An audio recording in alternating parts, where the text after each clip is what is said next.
roll call, please. Director Prince, Yes. Director Garber, Present.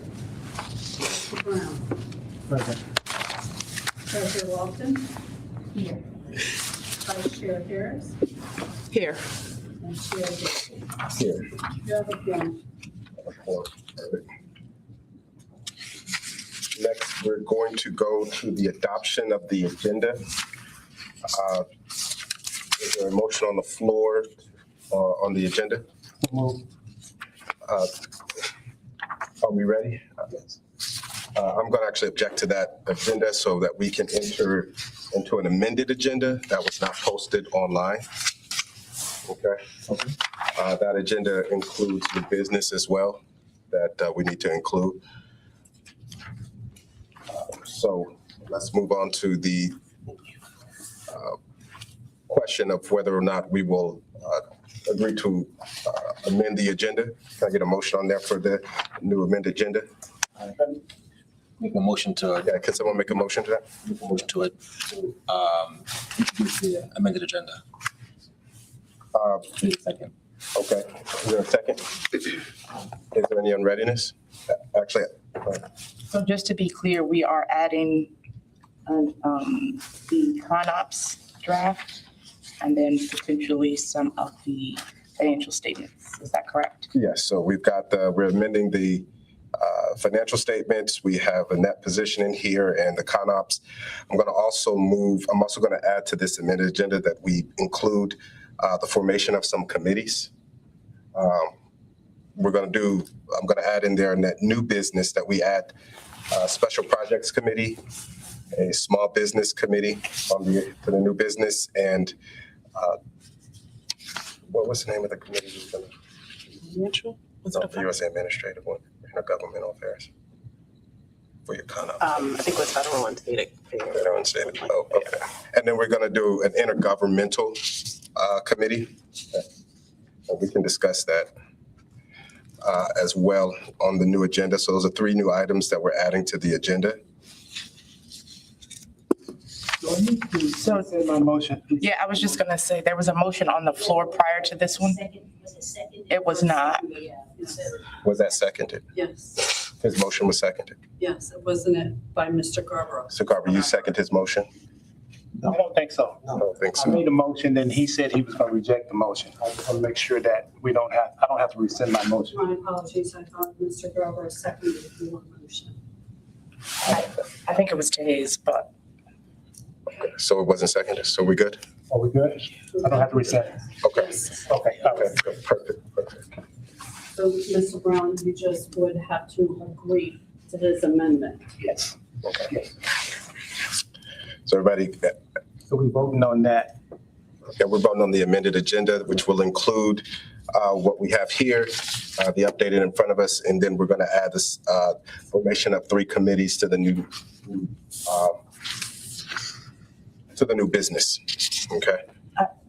Go ahead. if I may, Mr. Chair, there is one other item, which is the election of officers, which is item 4. Uh-huh. I think because there is some discussion on the bylaws with regard to the secretary position, which is the only one that is outstanding, that we also move that maybe before new business, but after the bylaws. Okay. If we could amend that motion. So you want to move that to after the bylaws? That would be my suggestion unless. Okay, that's fine. Okay. So we're ready for the question? Let's put it down here, thank you. Ready for question? All in favor of the amended agenda, which will include the moving of the election officers to after the old business, as well as the new business for committee formation? All in favor, say aye. Second, call for the question. We didn't call it. She needs to. Oh, okay. Director Spence Yes. and Director Brown. Aye. Director Garber, Aye.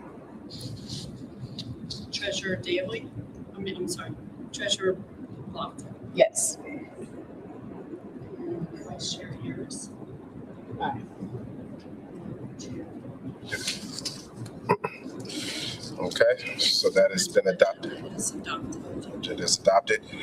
Let's move on to the approval of the minutes. Has everybody got a chance to review those minutes from last time? Do we have any motion on the floor to adopt the agenda? To adopt the approval of minutes. Yeah, I move to approve the meeting minutes from March 4th. Okay, it's been properly moved to second. Are we ready for the question? Any unreadiness?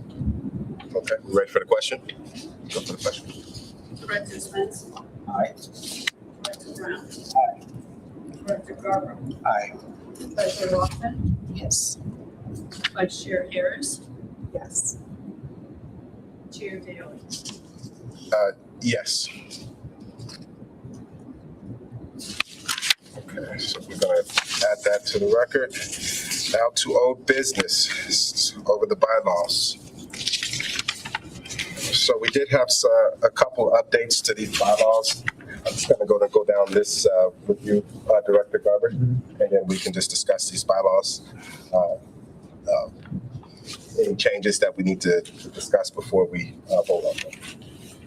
Then we can just work our way down. The only one I mentioned was had to do with the attendance via video. Both being present. Attendance and video. So we're talking section 303. Yes.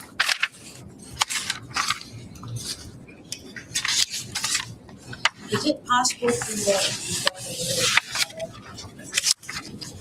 Yeah, sure. Thank Yeah, you. let's pick up a little bit more. Okay. This had to do with section 303, had to do with the attendance and whether and accommodating more video participation as opposed to physical. Okay, so with respect to video attendance, some of that is controlled by state law. Okay. There are special provisions made for certain types of entities. And then in other instances, the code prescribes the conditions under which a member can be absent and participate from a remote location. So I would, had I known this was going to be one of those things that you wanted to know, I would have looked to see if the EDA was one of those approved entities for a virtual meeting. But I can get that information to you by email sometime tomorrow. And then that could be something that we can address either as it comes up, because state law would control, or alternatively, we can add that later on. Well done. Okay, Yes, thank you. all right.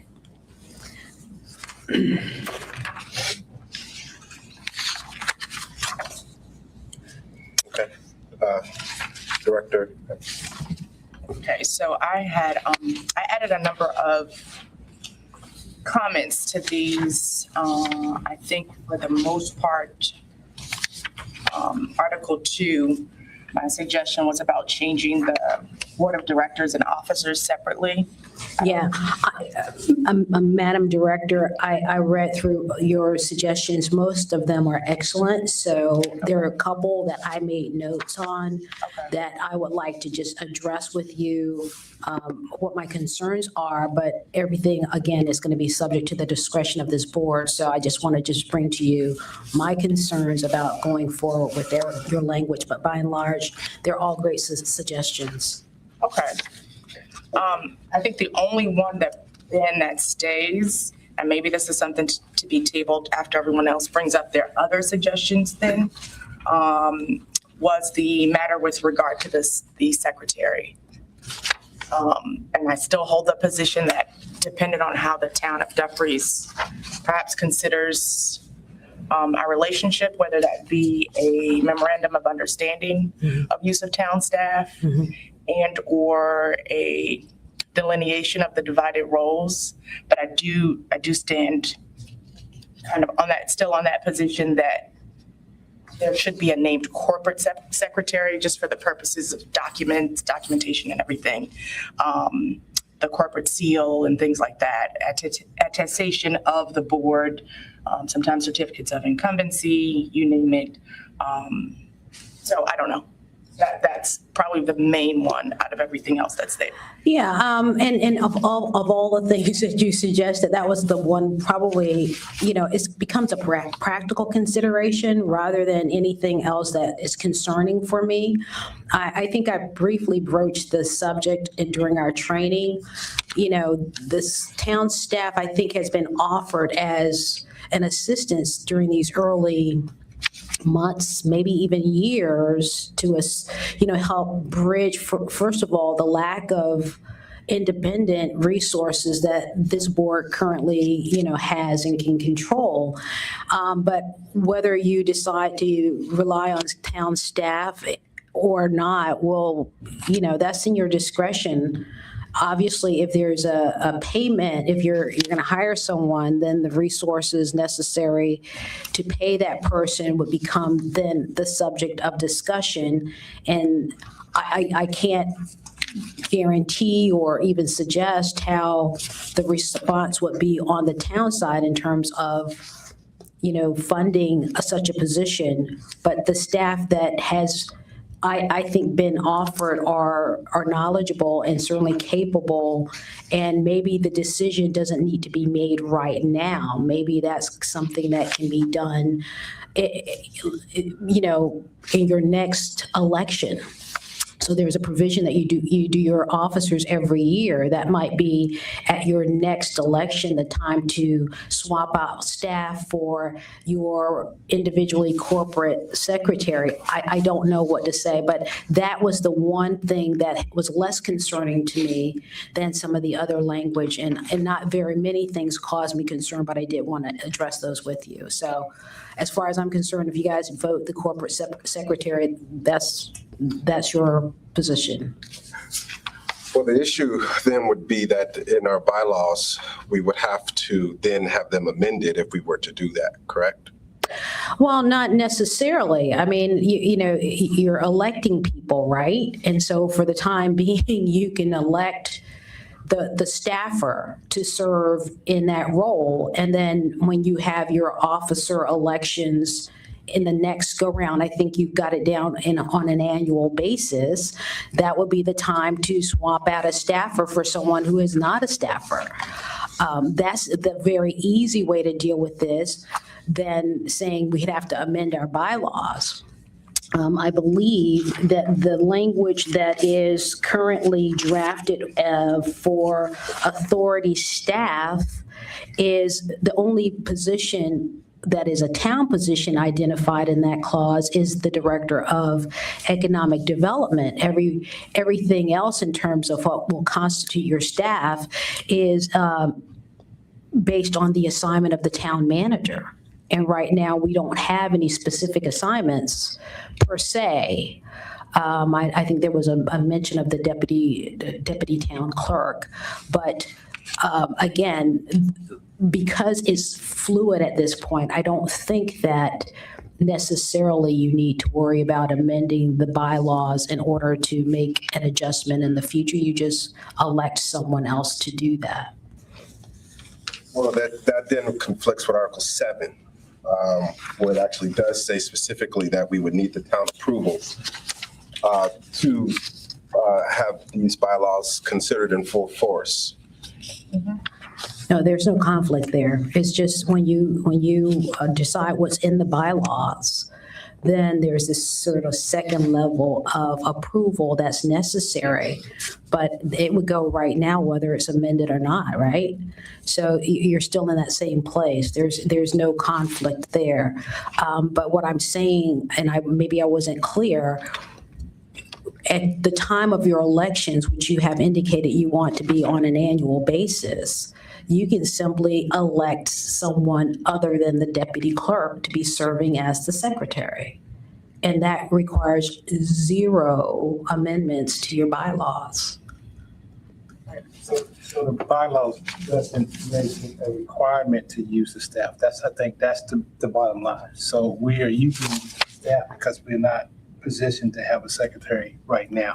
So the bylaws as written, I don't see a requirement to use the staff. We just let you use the staff. Yeah, and I think that's my only position is if we just take out a specific person, we can elect Ms. Santos and that's fine, even for the other purposes. But when you, to me, when you document a specific title, particularly since, this role is my understanding is a new position. So if the deputy clerk goes away, then now we've specified that particular person. So I think it should follow the person, not a role. And not even necessarily whether it's staff or not. Yeah, now that's where I would disagree because you're going to have the turnover in staff. Okay. All right. And so if you have a deputy clerk position, just the position that's identified, whomever is serving in that role Understood. will rotate in. But if you say Ms. Santos and Ms. Santos leaves, you're going to have to actually elect Gotcha. someone else.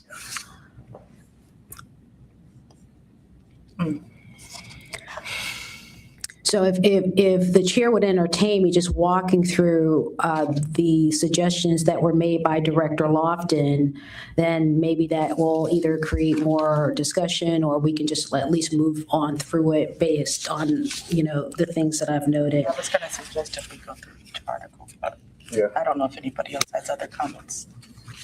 I'm comfortable with that. Thank you, Mr. Chairman. So this is on page 1 in the section that is Article 2, the Board of Directors. As I said, those suggestions are excellent. That first sentence, the authority shall be governed by a board of directors in which all powers of the authority shall be vested. And we took out the period there. I would say, and whose duties shall include but shall not be limited to, and then pick up with those things that you specified there, and that we don't have to create another section that specifically says duties. With respect to subparagraph A in that section, it says approve the annual budget no later than 30 days prior to the beginning of the forthcoming fiscal year. The fiscal year, since the fiscal years are sort of mandated by Virginia law, I would say the better course of action would be simply to specify the date. So by no later than May 31 of each year, and that way everybody's easy. They don't have to use their fingers and toes to count it out.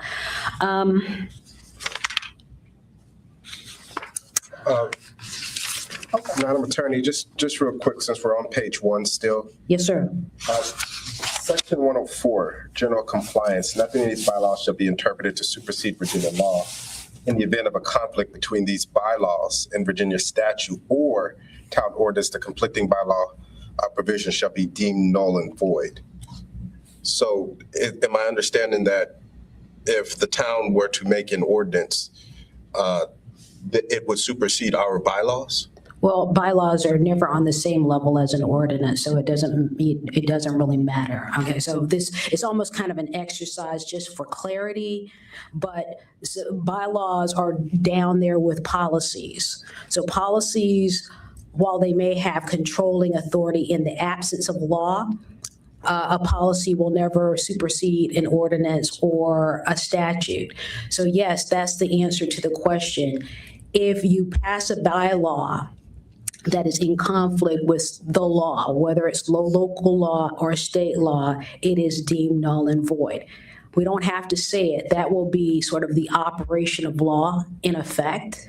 But again, for clarity purposes, it's restated for these purposes.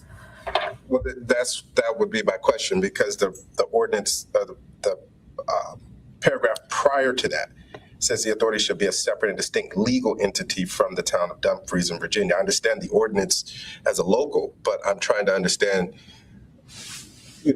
just in general, basically what that means is that if we were to do something that's, in terms of a contract, or we're working on something outside and the council changes or whatever it is, and there is a conflict and they pass a ordinance, that means we would then have to abide by that ordinance as a separate entity? I don't think it was intended that way, because there are very few ordinances that would be adopted that would be so granular to get down to the terms of different contracts. So we'll just state that as that place. But this body exists because it was enabled by law. The town created this body because it was enabled by state law. So there's a domino here. You just didn't spring forth because the state authorized it. The state has authorized it for all localities. We took advantage of that language and then did what they said it was necessary to create this body, which is to pass an ordinance. And in that ordinance, which doesn't hew from state law, okay, because we can't. We're under the same types of pressures in terms of legislative pressures as is this body. We couldn't have put anything in that ordinance that was not authorized by state law. Otherwise, it would be null and void. So, you know, if we take it out to every single incident, like, you know, we could pass a contract.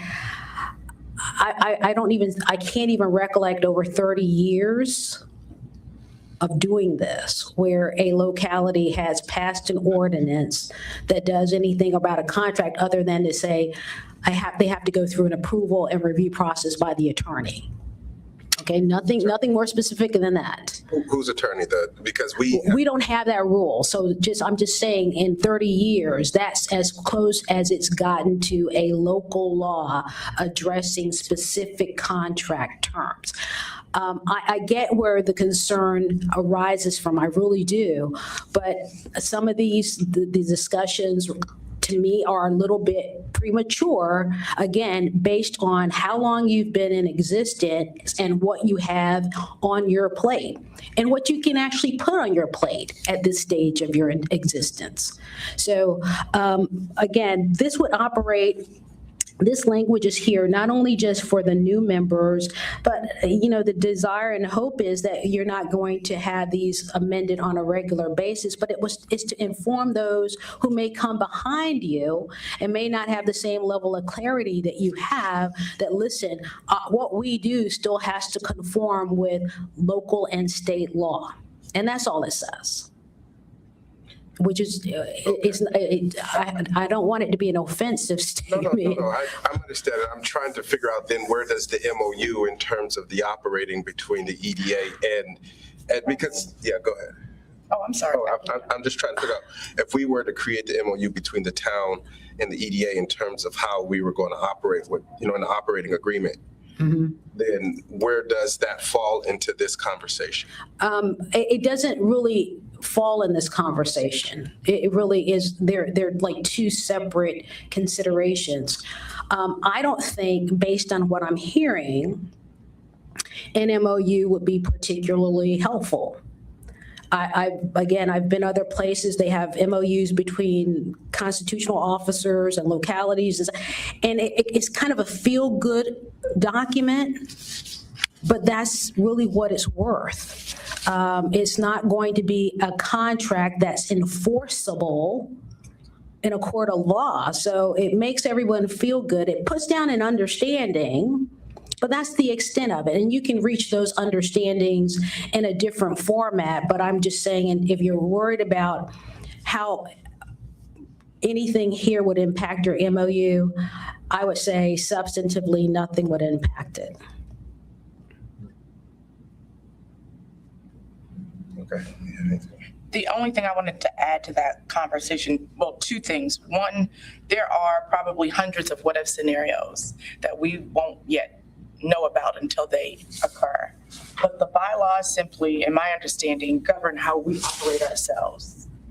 Town ordinance and town laws dictate how any organization would govern itself according to the law. So that is the difference. And it's always going to be like this just says how we operate, but that's why I believe the town attorney has put a lot of language related to Virginia's code, because it's circling back and helping us to stay in compliance. That would be my interpretation of that. So it's a very general statement. Did you want to continue? If you want to continue on the second page? Yes, sir.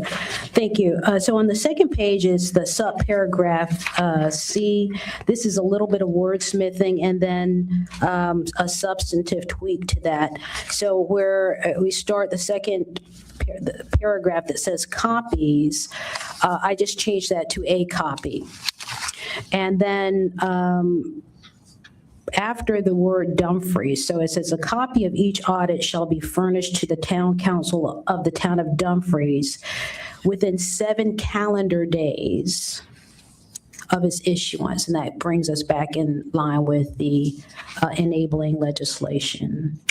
And then it shall be open to public inspection. So that would be the modification that I would make there.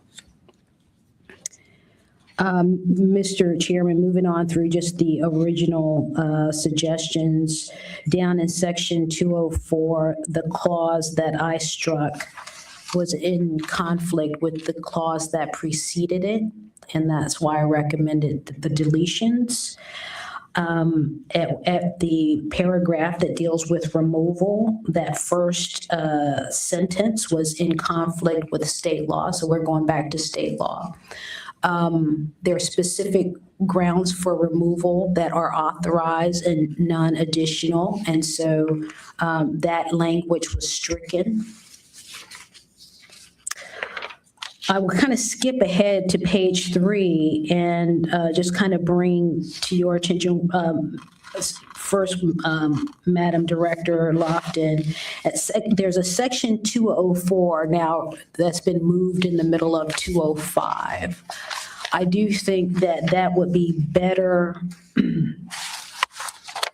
position in terms of context back up in 204. And you can put it at the end of vacancies or somewhere, that second paragraph.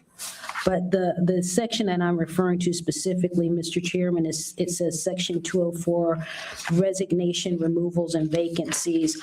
Almost everything has been addressed except the resignations, which are clearly addressed by this language. And having it fall in the middle of the officers article now is a little confusing. Oh, I should have taken that out. Yeah, so I'm just saying, if we can just relocate it back up with the directors and how the vacancies are created on the director level as opposed to the officer level, then I think we should be fine there. So just for clarity, it was my recommendation, and again, it's up to the board here, but my intention was to separate it. So there would be addressing resignation, removal, and vacancies of the officers. Yeah, so you can do, we have in section 204 right now, resignation in paragraph 1. Some of that is addressed in part in the current 204, so maybe it's just more repetitive than anything else. Removal is separately handled and vacancies are handled. So it was tweaked a little bit. It does look to be more of a repeat. Now it's pasted in 205. But when I saw it, I was like, why don't we just move it back to where the directors' separations are occurring, not where the officers' resignations are occurring, unless you just meant to say an officer may resign. So initially, it was Article 2 said Board of Directors and officers. Correct. So if we want to keep it that way, then that works. But my suggestion there was separating. So then the word needs to, first we need to strike section 204 in that section, right? Because now we're in 205, Article 2, officers, and it starts with section 205's officers of the authority. This is on page 3.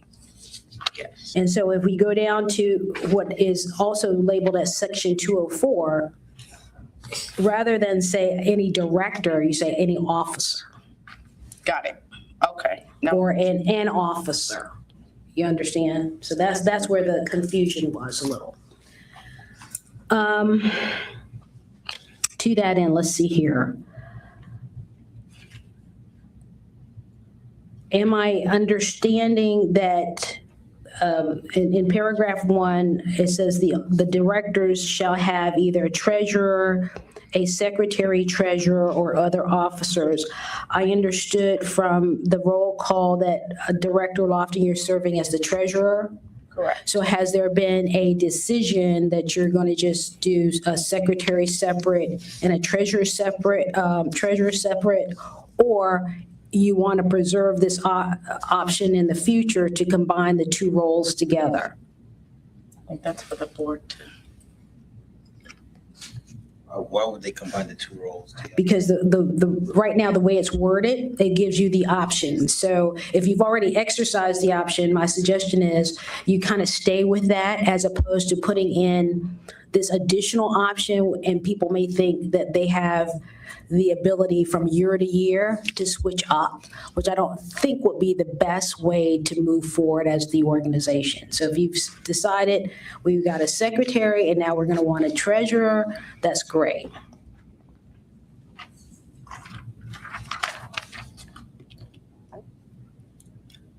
I can't see why it needs to be combined. I may be missing something. No, I think she's just saying to keep the option open. Okay, so I mean, if you want to keep it there, I think you have to just monitor how people react to that, because again, how you're writing these bylaws right now may be sort of okay with this group of people, and then change one person or change the entire board, everybody's flipping and doing something differently. So I'm just trying to make sure that it's one of those things that you're not moving from option to option on an annual basis, which does not look particularly stable. No, I understand what you're saying, but I do like the option in here, because if there is a turnover, either it's on our side or on the town side, it gives us an opportunity to maintain that continuity. Okay. So I like that. So is it combined because the idea was to have a staff member, both treasurer and secretary for the board? I don't think so. Many organizations combine the roles. So I think somebody who, because I didn't prepare these whole cloth. So they were, I think some of you saw them when the last iteration of the board, right? So wherever that source was, that was an option that was presented to the board. And probably just to make sure that you knew how you could go and you weren't limited to one or the other. And my comments sprang from the fact that it sounds like you've already chosen how you wanted to go forward. So maybe we should just take out Slash, the other option. yes. That's all. So I think what we have decided is that we want a secretary separate from the treasurer. I think that's the right way to And go. if that's what we decided, then I think we don't need to make a change other than the way, we're just gonna go on the way we decided to, separate secretary and secretary. Therefore, we don't have a conflict. So the only thing I would add is that on the next page is a suggestion I made to add multiple offices, such that the secretary and the treasurer can be held by the same person, but then no other offices can be by the same person. And I think it gives options, that's all. Okay. Because if you take it out, then I mean, it's not terrible, but if for some reason it was needed, in that case, you don't have the option. But I'm good with what the majority decides here. I think if we want to keep it that way, that's fine, but I do think we should just keep it in as an option. Okay. I do like the idea of having that as an option for one of us. If there is a turnover on their side, we need to have somebody here who can handle both of those roles, and we'll be okay. But if we completely keep it separate, then we have no one at either of those points. I think functionally, I mean, do we expect one person to run both roles? No, but I do see that it can be temporary. Well, why would we even put ourselves in that position? That seems risky. Well, we don't have to, but we have the option. I don't think we're gonna ever want to have the secretary and treasurer in the same role. At the end of the day, that's not gonna be what I think the board will. We're gonna always want it separate. And right now, if we put /secretary/treasurer, does that mean the secretary and treasurer has to be the same person? No, it says or, so it does say or. So we do have the or. It's just an option for us to be able to. But I think that I'm understanding your question, Mr. Director, is if you have the option secretary/treasurer, the implicit rationale is you're going to use one person to perform both of those duties. Like the same person does both. It's not going to be two different people. Otherwise, you keep it separate. You have a secretary that you vote for, and you have that person, one person fill it. You have a treasurer position, and you have another person fill it. Now, the concerns that I'm hearing have been addressed in other pages in the bylaws. Like there's a place where it says, in the absence of an officer, the board can appoint somebody to serve temporarily in that function. Yeah. Okay, that's fine, and we can take it out. Okay. Fine with that. Since we're on the election of officers, the only thing I want to address is how would this work in terms of on the next section for the election of July of each year, if our appointments are set for September, right, and the council is not voting for appointments for new directors, how would that work if we are already voting for officers? Right, well, if the person's terms expires, like their actual term Right. as a director expires, then your position becomes vacated. I mean, that's sort of the most direct answer. But you don't have to keep July as your election date. That, again, I think we have July in a lot of other different capacities, but you can change it to January or November or, whatever it is. But July was probably the easiest date to start from because we've had it in other instances. And especially, I think if we're adopting a fiscal year that starts July 1. That was the reason why I suggested, why I thought that was fine. So are we talking about appointment Are to these, the council, or are we talking about electing an officer from the EDA? well, we're talking about dealing with the expiration date of appointments, and then We're talking two separate things. No. No, that's what I'm saying. If we do elections, right, in July, but there's appointments for the board that doesn't happen till September, then that means that you could have elections, and then then you have to have another election after September when there's new directors. Well, everybody's appointment doesn't expire at the same time. Right. They're on staggered terms by statute, and no one can change that. So the town council can't change it, you guys can't change it. Some of you have 1-year terms, 2-year, others 2 years, 3 years, and one person has a 4-year term. So not everybody's gonna leave in September. If there is an officer whose term expires at the end of August or whatever date in September, that office becomes vacant, like it would if you resigned or you died or whatever the case, or the other members removed you. You just fill it with somebody else who's on the board. That brings up, that's the issue. It's not the bylaws issue, because the expectation, if the director does not resign and there's no reason for the town to remove that director, I'm not following why the town would not reappoint that person at that expiration date of his appointment or her appointment. It's nothing saying that we can't, the town can't reappoint the same people that's on the board. But I think what Chairman is saying is that if we don't know that, then we can't really elect an officer that we want to elect, because the council may come back and not reappoint him. Right. That person. I think that's the conflict here. because we can elect who would be. Right, I get you. As a officer, but we don't control. Don't control that, and that, Council is gonna reappoint that person. And that's a fair statement, but, that was the case when you started as well, and when you started a second time. You don't know what's gonna happen in September, but you moved and you chose your officers based on what you thought would work in that moment. And, Is it, question, yes, sir. is this consistent with other boards and councils that the town has? In other words, are the dates consistent? Because I think what I'm hearing is anything can happen.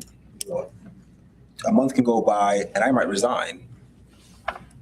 You know, And then if your position became vacant, then the town council would reappoint someone else. so I don't know if it matters necessarily who they're gonna appoint, when they're gonna appoint. I think more importantly, I think we should just be consistent with what's the standard for a document like this?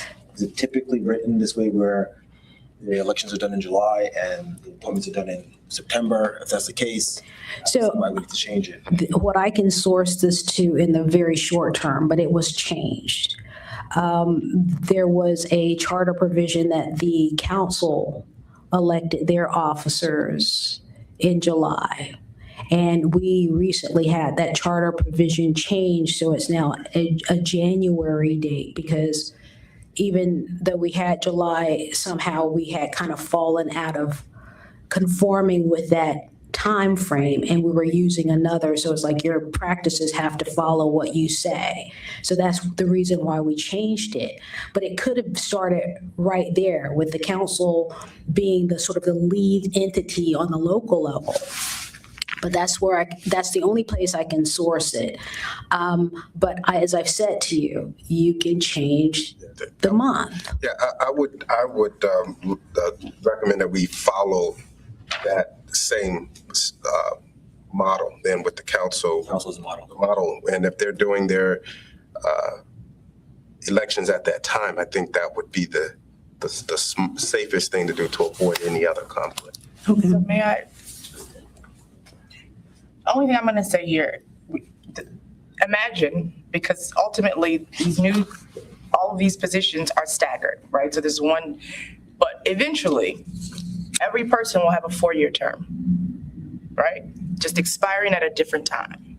Not necessarily. Not necessarily. If you got appointment for a year, when your appointment expires in a year, you are done unless the town council reappoints you to the EDA. For how long? Right, but the 4 point, years? but the point of that was to ensure that all of the seats were staggered. Right. The intent ultimately, though, is that every person will serve for 4-year terms, only expiring at different times. So it's only set up this way because it's It's new. Right. So the only other point that I'll make with regard to July, very different from elections, is that imagine, I'll use myself as an example, that I'm the treasurer, and let's just assume my appointment is carried over or reappointed, and I'm reelected. If you've got budget season, you've got a lot of things that will happen in January, between January and July. Imagine a new person coming along and being newly elected in a new treasurer or chair role versus starting when the fiscal year starts, so that all those decisions that are made are fresh. That's typical with this type of organization that's not intended to be for profit and that is looking very, it's just using a fiscal year because we are in line with the town. So that's the only other reason why I recommended it done this way. And there is a paragraph relating to vacancies, such that we either notify the town like, hey, we've got a person who resigned or a person who's going to leave. We need a new reappointment. So there's enough notice now that we can say that now, if however that works. And I think that covers that.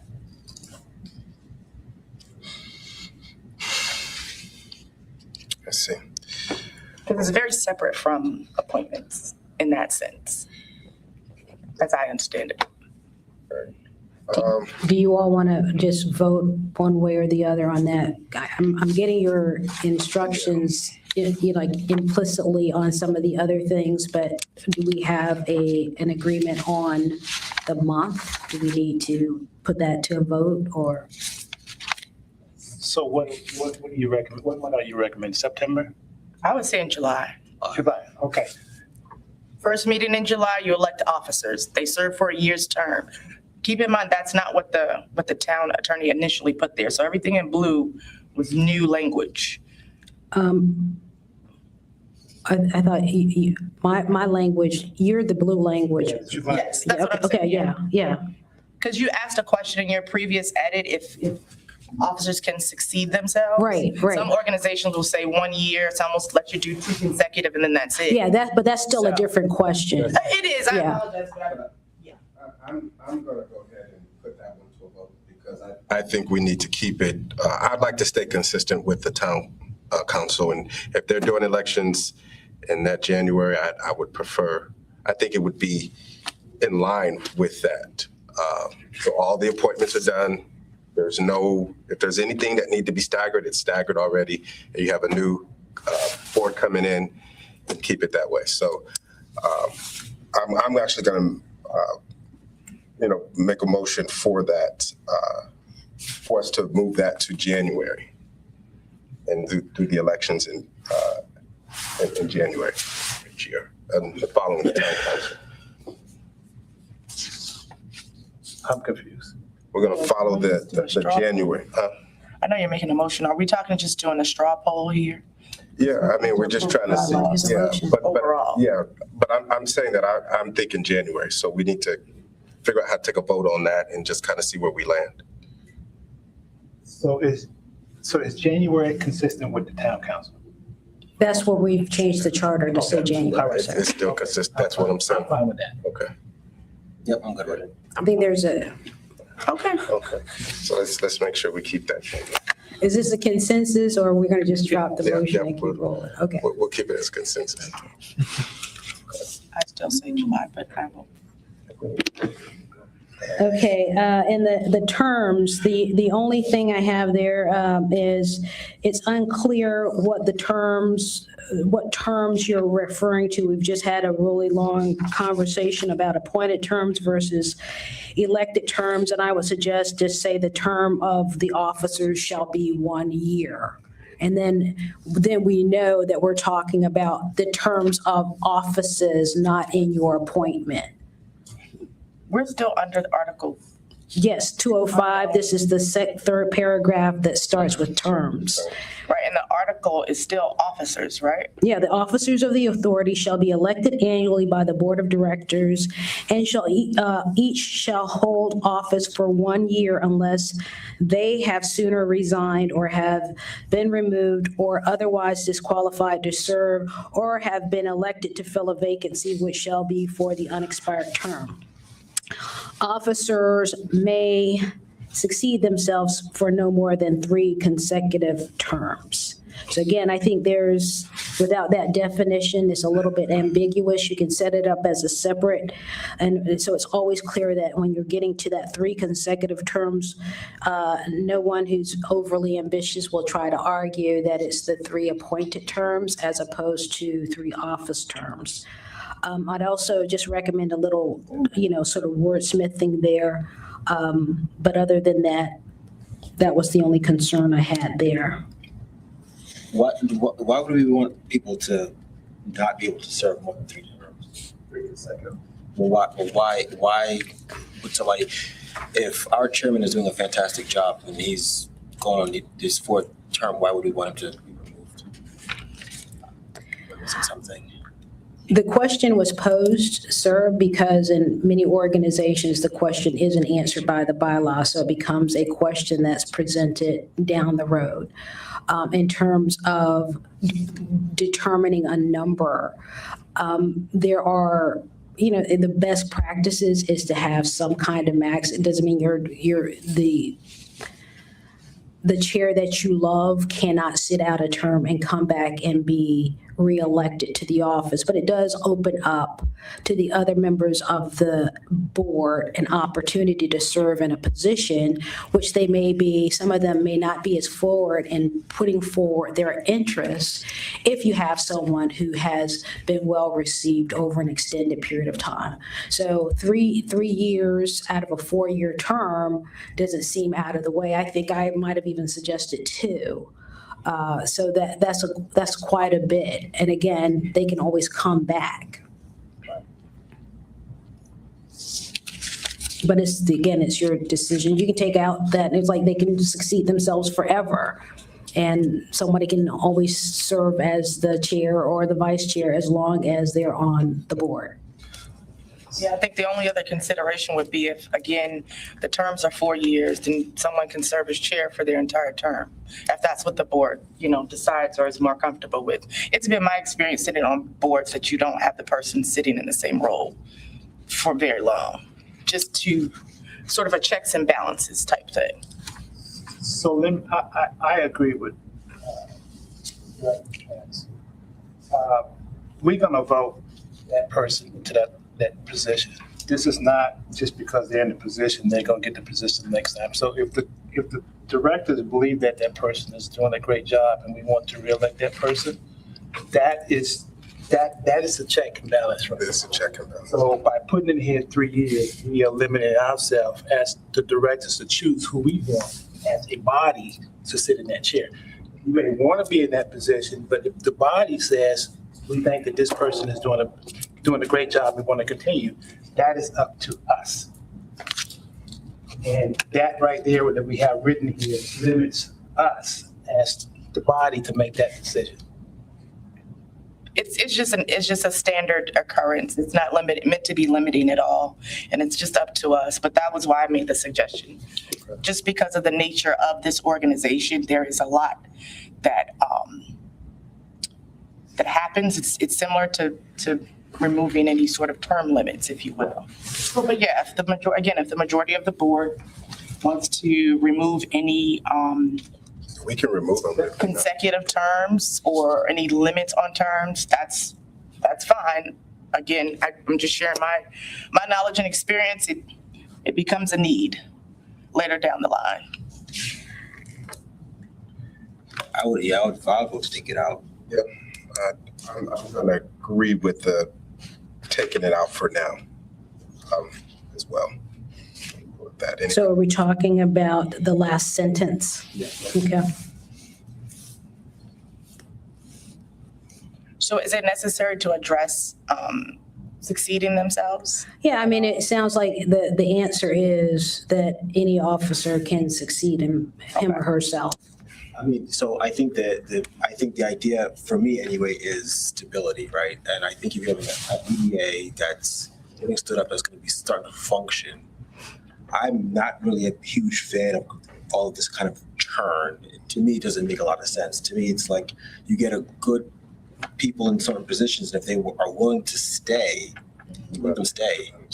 And even the 1 year. Even the 1 year vote every year, I'm not sure if that's required. I even have an issue with that. I don't know why we want to go through, I feel like as a quasi-political body, if we have an issue, people start to do the political thing and get the person out and get themselves in if they need to do that. But other than that, I don't think we should be mandating.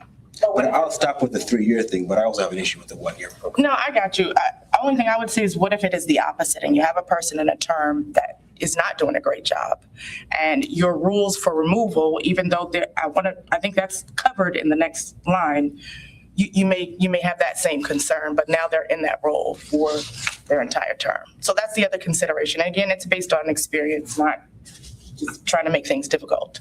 But that's the rationale behind it. But there is a sentence regarding removal of an officer, so that if we can consider that if it really came to that, then 2 or more directors can vote to remove someone from office, obviously not from the authority itself, but then that also is a checks and balances and covers any of those future potential concerns.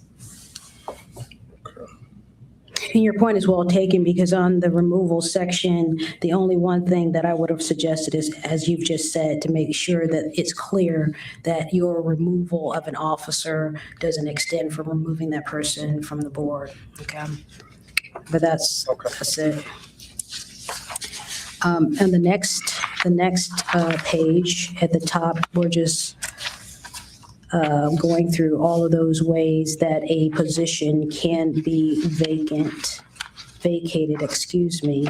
We included death, which was not expressly addressed before, although the implications of it are pretty clear. And also to make clear that the person who is elected to fill the vacancy isn't being appointed for a 4-year term. It's only until the person who succeeded him, the term of that person has expired, and then they would either have to apply to be reappointed or then make way for another appointment. I think we've already addressed the offices of secretary and treasurer in the context, however, of that position being presented as secretary/treasurer. So do you want to keep this language or take it out?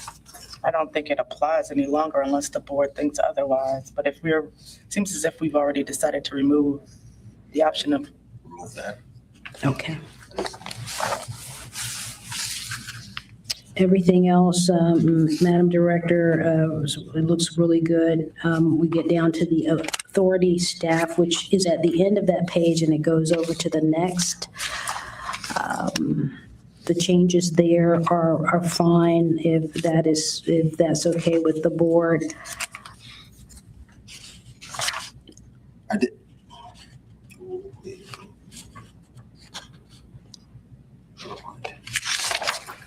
In the second paragraph, I struck through that because it seemed to read to give the board powers that don't naturally flow from the language of the statute. And I just wanted to make sure that everything was clearer, that we were working within the confines of the statute. And so I struck most of that to pick it up at the last sentence, which is the directors may designate any director of the authority to perform the duties of an absent officer until that person returns. Oh.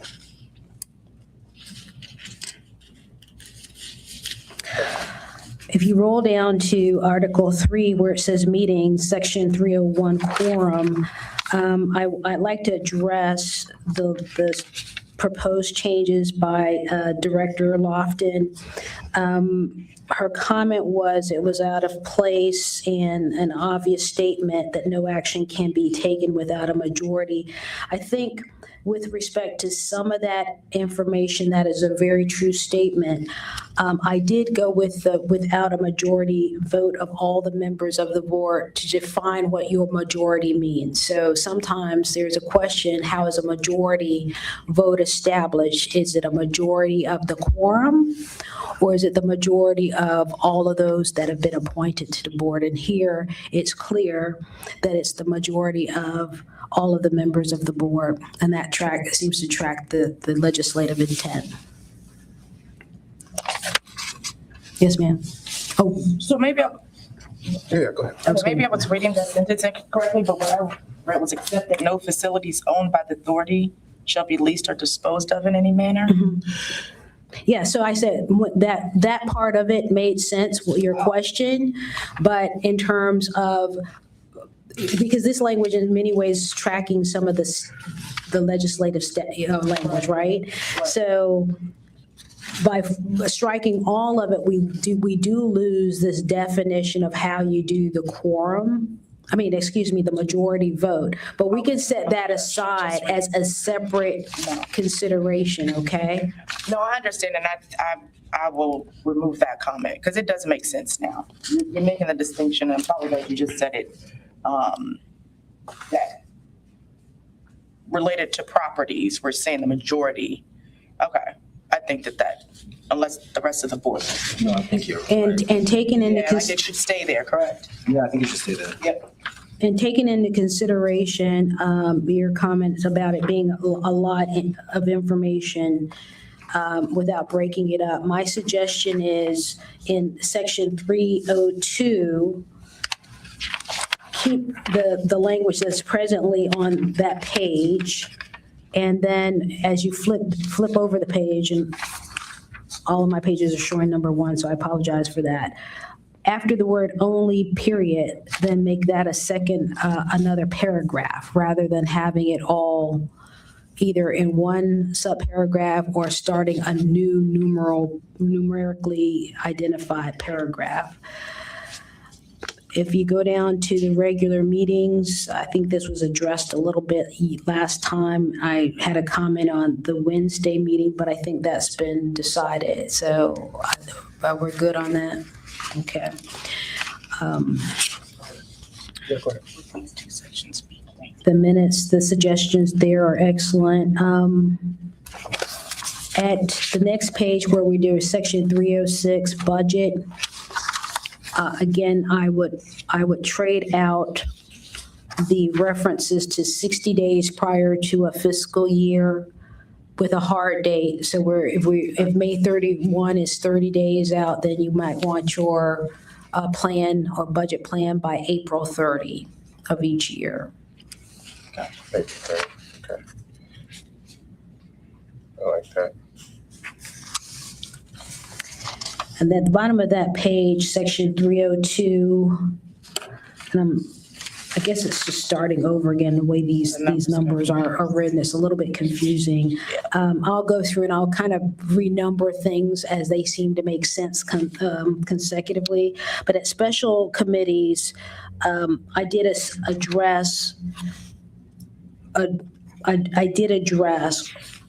whether you should address whether your appointees, committee appointees will be compensated. I don't know if there is money in the budget for that, but you might just want to just say for the record, there is no monies available for, or committee appointees are unpaid or will not be compensated. You recommend removing any language? No, I think you should just address whether or not that person, because I believe you all by ordinance will get a certain stipend, but you don't want that to be the expectation for those members who are appointed to committees, especially if you can't pay those stipends. So it should be stated, committee appointees are not compensated, or something to that effect. Voluntary.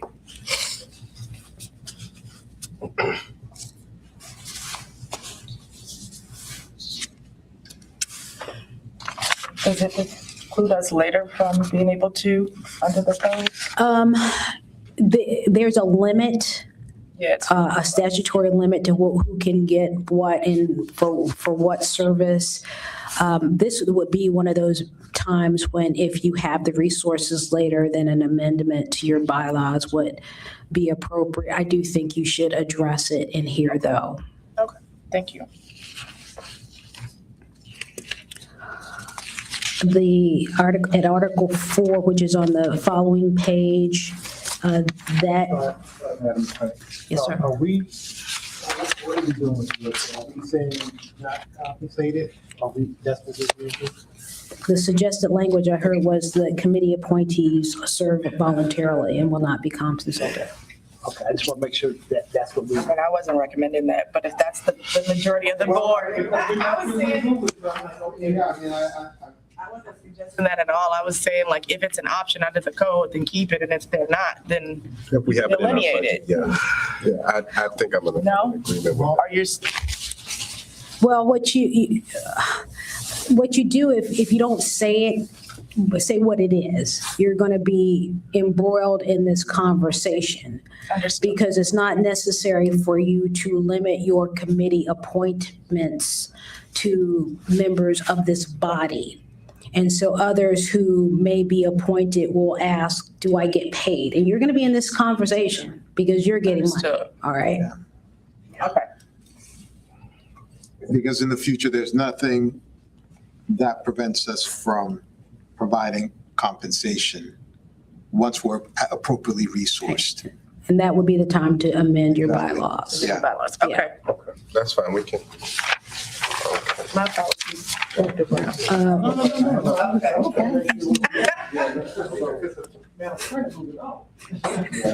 don't get it, but for section 304, this precludes us from leveraging the town's infrastructure as we get started. So 304 is fees, where it says fees? 304, financial transaction records. That's a couple of words. Oh, sorry. Okay. Okay. Financial transactions and records for, I guess, in general sense, my question is, are we precluding ourselves from using the town's infrastructure? What infrastructure are you referring So, to, sir? example, emails, servers, bank accounts.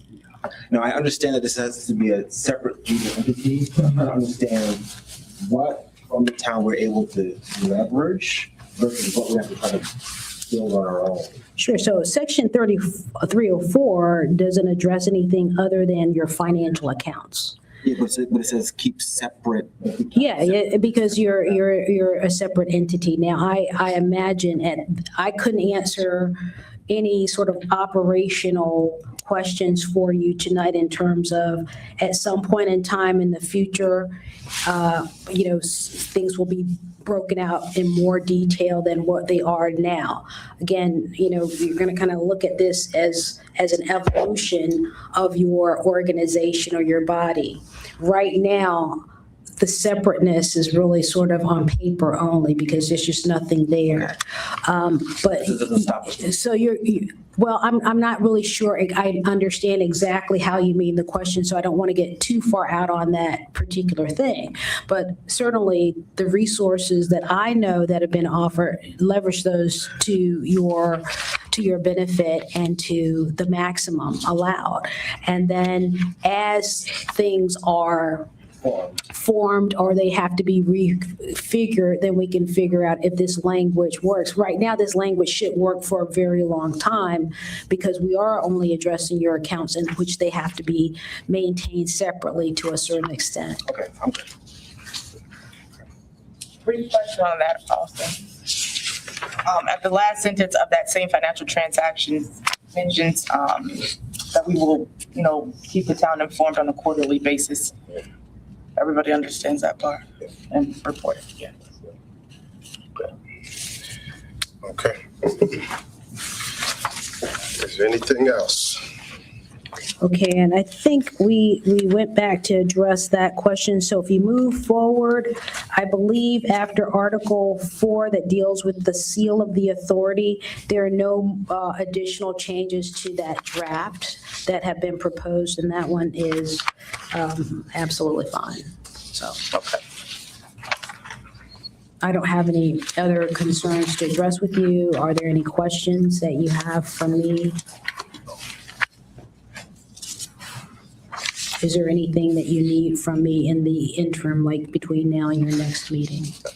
I just want to make sure I'm clear on if we do change any things or amend these bylaws, it does have to go through the town council.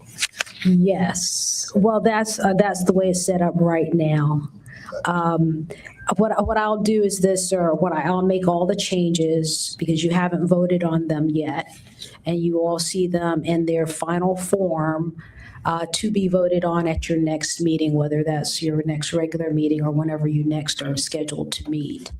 And then I can sort of address, right now, all of the entities that are created by the town council have this requirement of having their bylaws approved.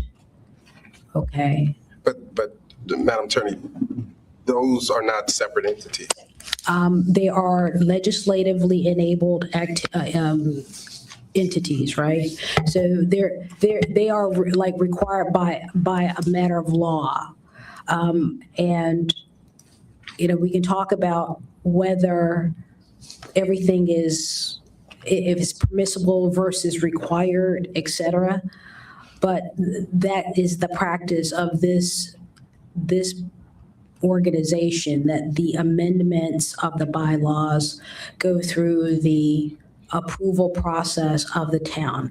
Now, it could exist, like we had a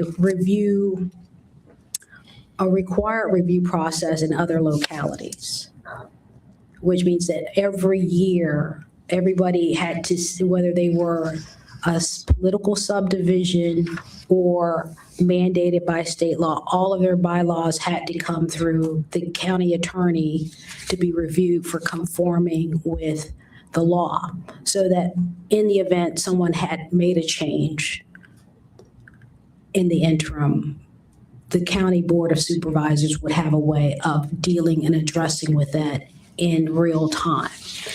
We don't have collectively that kind of rule in the town, but we do have this process where when you change your bylaws, they need to come by us. And I think the purposes are the same purposes, just set up differently.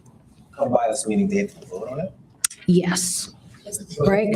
So it's not finalized. So you can say it's a temporary change, but it's not final until there's this approval process. The other way they could say it is every entity that's created by the town council, the bylaws and any amendment thereto has to be approved by the town attorney.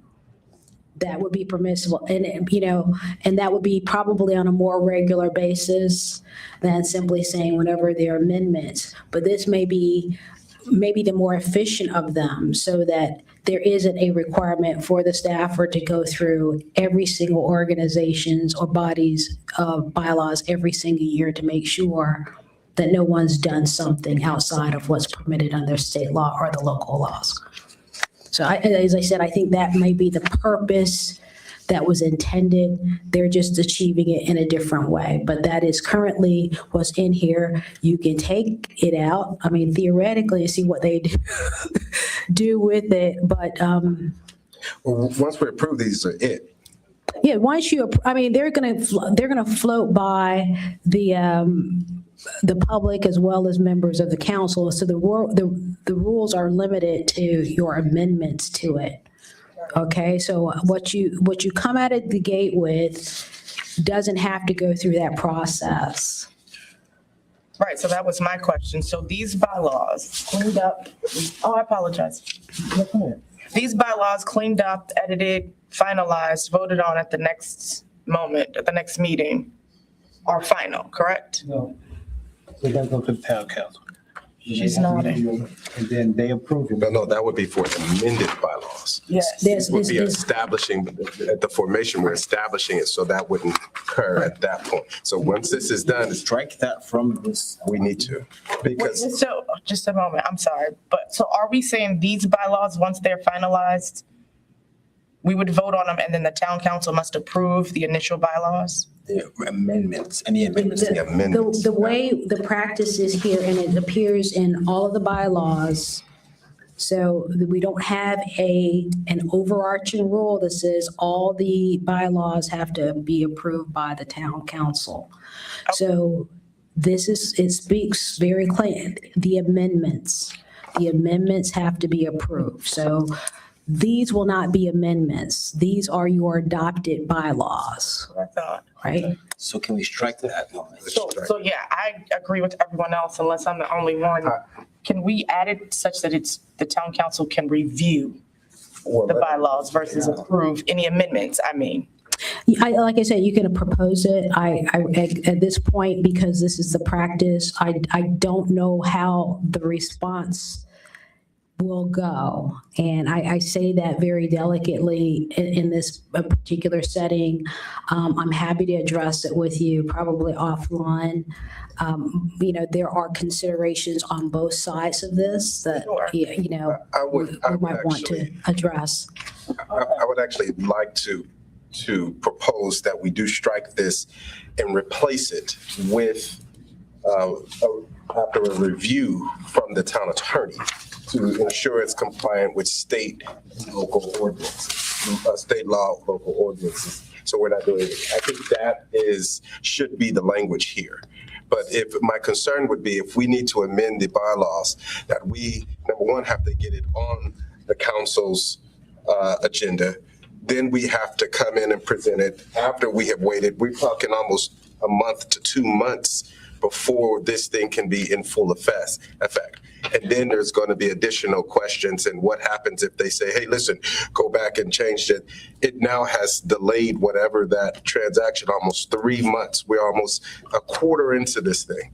So this needs to go to, I would say that this language needs to just simply be changed. I'm not sure what that language is, but I get where they're coming from because it needs to be reviewed by the town attorney to ensure that it is still in compliance with the ordinance that created the EDA. Okay, so I hear you, and I just want to make sure that we put that to either a consensus or a vote, but I will try to address your concern about maybe the lag in time. So I think we recently amended the Planning Commission bylaws, and those just hit the consent agenda. I mean, it's more of a formality than anything, because I think there's an understanding that probably the town attorney was involved in the amendment process to some degree, but that just hit the consent agenda with a number of other things, and all of those things were, agenda items were approved on a yes vote. It wasn't taken up as a separate consideration, like, let's see what they're saying. It was just approved as part of the consent agenda. So if that assuages any concerns of yours, I just wanted to share that with you. I think the only other comment I will make from a strictly financial standpoint, that if we are in fact relying on town resources or contributions, it's sort of a play nice type of approach, if I may, and that they have some oversight. But for the record, yes, I don't like the language of formal approval. I like being reviewed by the town attorney, because that keeps any potential gaps, together. But again, we are talking about just amendments, but Yeah. I'm going to go ahead and that would say, be my, by consent, just kind of see where everyone else is at. Mr. Director Garber, where you at on it? Yeah, I agree. You agree? Strike it and then have it as reviewed by before it becomes full in effect, have the town attorney review it for legalities. Does that sound pretty good to everybody? and you're saying remove the upon Remove the- former approval. Yeah, move the formal approval and that but it needs to be reviewed by town attorney to make sure it's in compliance with the local ordinance of the formation of the EDA in the state. I agree. That's good. Yeah, I agree as well. Okay, Received. Thank you. all right. So got some of those changes. I know we went an hour. I have them, and I should be able to float drafts out, probably not tomorrow. Friday's a holiday for the town, so early next week. Okay, Okay? Thank you. perfect. Thank you. So we can just move on to new business at this point, since we did pretty good on that. Elected officers. So what are we still missing there? Secretary. Secretary. So, right, so we need to elect the secretary. So we're good with Ms. Tabor right now? What do we want to discuss? I believe it's, Deputy Town oh, Clerk. deputy town clerk. Yeah, okay. So someone wants to. So I make a motion to appoint the Deputy Town Clerk as the EDA's secretary. Second. Okay, we got a motion on the floor. It's been properly moved to second. Is there any unreadiness on it? Perfect. Can we get a question? Director Spence? Director Brown? Aye. Director Bowe?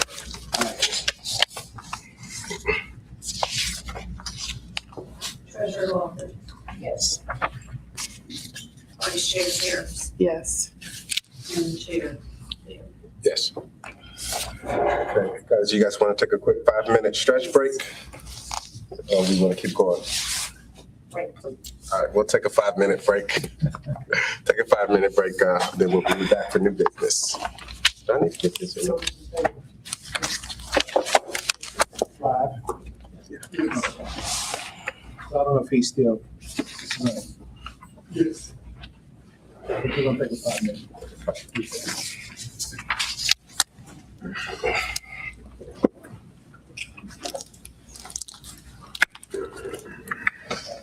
We're taking a 5-minute recess, right?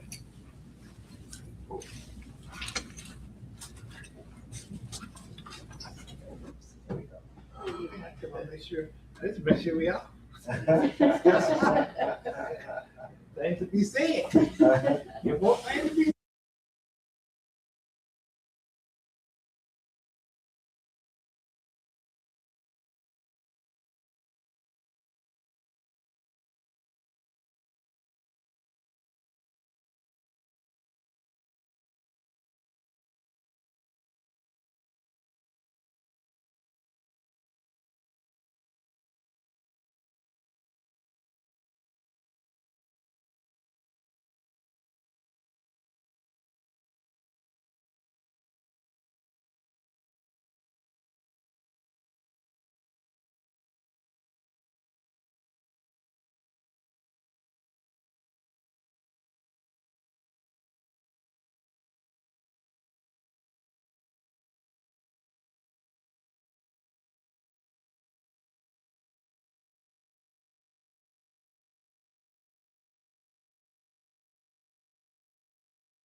Yeah. All right, we are back. Let's go ahead and get this. Now, one of the questions I do have is, can they hear us on the, they can't hear us? Okay, I just didn't know if we needed a mic. Okay. All right, so we're doing draft, first part of new business is the draft, FY '26 startup expenses, FY '26 and '27 budgets. Now, these are for the town, so, who put this under there? You put this on the agenda? Yeah, this is for us. Okay. When you say for us, you mean this is what we, go ahead and talk to us about that. So, you know, a lot of questions are going to need to be answered with regard to, you know, accounting software and who will do more bookkeeping and things like that. But this was just intended, one, to identify that we need to establish a general ledger.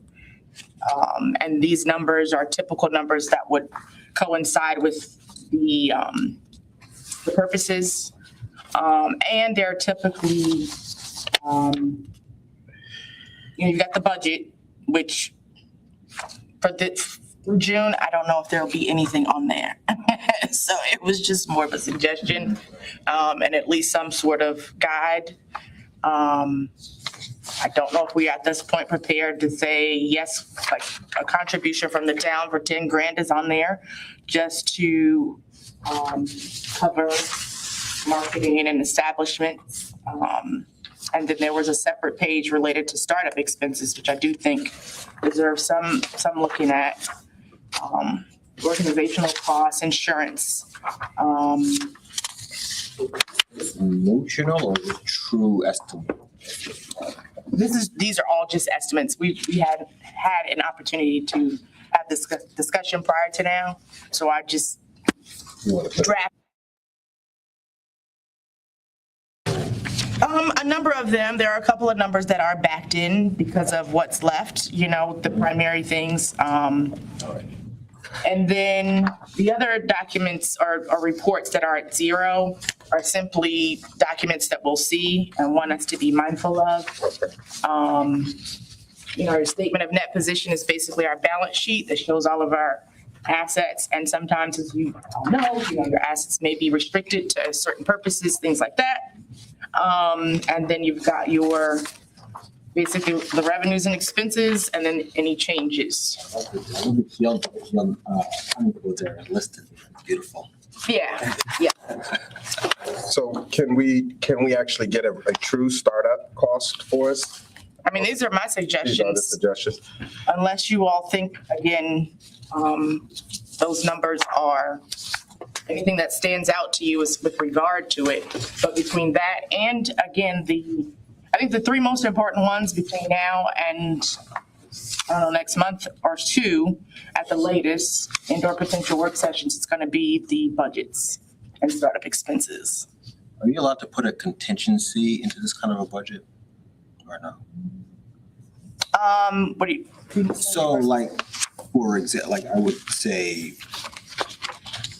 like a plus up, if you will, because just to capture maybe some inflation or some noise that was something that we're not picking up, maybe something we miss, a miscellaneous.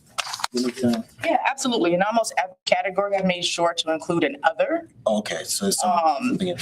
Oh, I see, yeah. So, like, you know, there may be some additional costs with regard to establishing the program. Okay. So, yeah, it's there.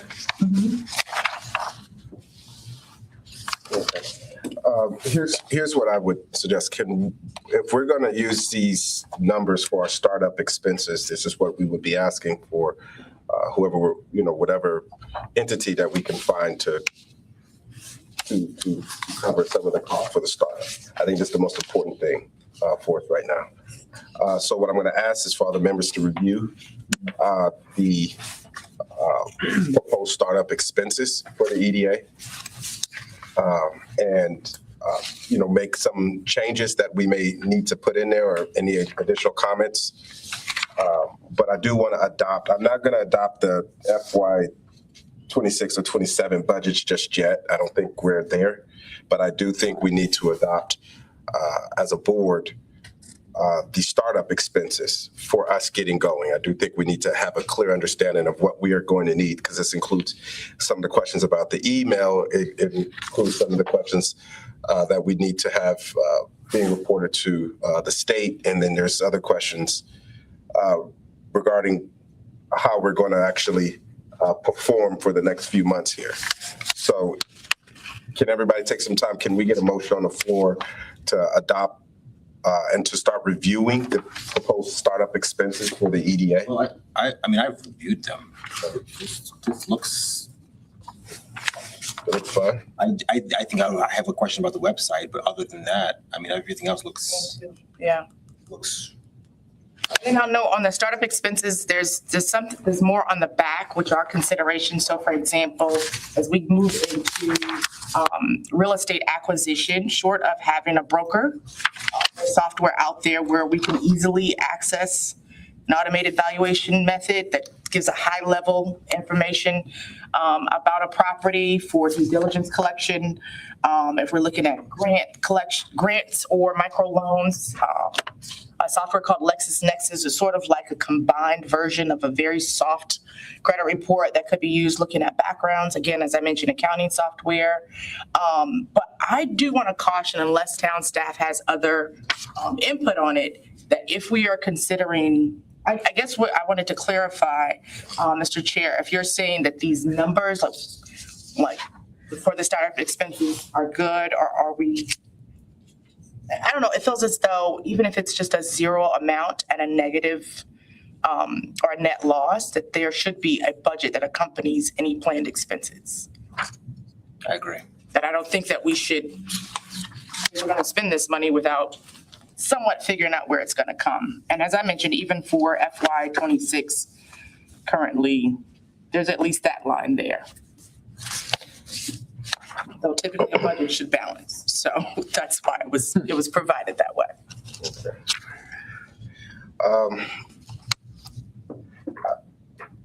If we're comfortable with the startup cost here, I haven't got a chance to really go through it in detail of what we're putting in here, but if you all feel comfortable with it, then we can put a motion on the floor to at least adopt this as startup expenses. And if there is some changes that need to be addressed, we can do that as we move forward. But if you want that, we just need to get a motion to adopt this as our startup expenses. I'll put a motion that we adopt this as our sort of expenses. Second. Okay, we got a second on the floor to adopt the proposed startup expenses. Anybody have any readiness?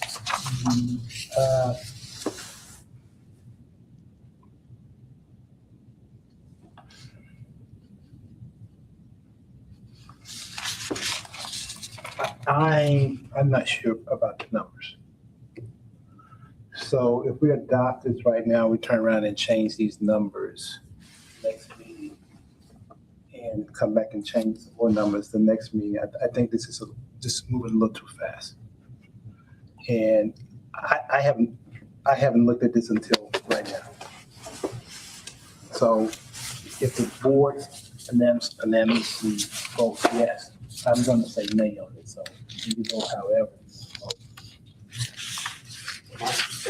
We do have the flexibility to make those changes because this isn't exactly completely fixed. You gotta talk up a little bit. Huh? You gotta talk up a little bit. Okay, I said my understanding is that these aren't fixed. There's some, we can make adjustments. Okay. Yeah, go ahead. I don't entirely disagree with Director Brown simply because, for one, we're not looking at these numbers specifically, even though I've put them together. But again, organizational costs, even if we have these, like I said, I would just prefer if there be a budget attached to that so that we are, we're balanced in our efforts. You're saying a budget, you're saying like to have something to spend it against. Yes. We don't have the money to support the budget that we're going to adopt right now. I think she's talking about it differently though. No, I am saying that. So I'll say this out loud really quickly. We're talking about organizational costs being about $2,000. We know that we need to register with the state. That's gonna have to come from somewhere, right? Oh, I'm sorry. You're saying that you need funding first. Is that what you're saying? I'm saying that it's about an intent as a body, that, let's say we don't do this and we wait. That just means that we shouldn't be, unless staff can delineate in some way that I'm misunderstanding, that we shouldn't be moving with the intent to spend. Right. However, the bylaws have already been discussed. Let's say they're cleaned up, they're good to go, and we do that through an alternative means before now. And now we're ready to go, and we're ready to spend some money, at least to register with the state, which I know is $100, I think, and set up a website or open a bank account, which requires $200. Again, assuming either there is a contribution from the town because the town staff is working with us, or, I don't know, there's some major contributor who makes a donation. We need to account for it in some capacity. That's all I'm saying.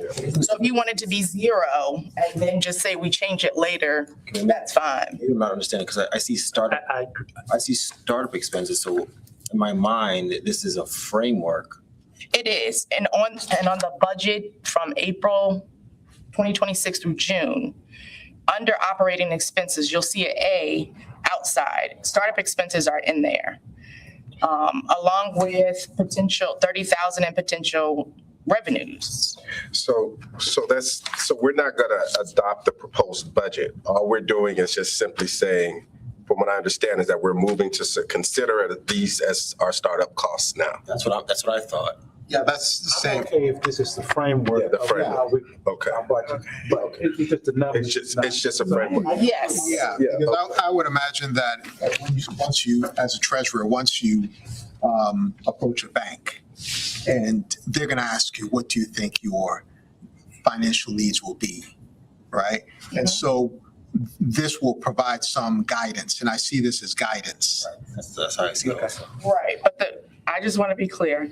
I would say the budget is more important than this. Which is this. The startup expenses, my apologies.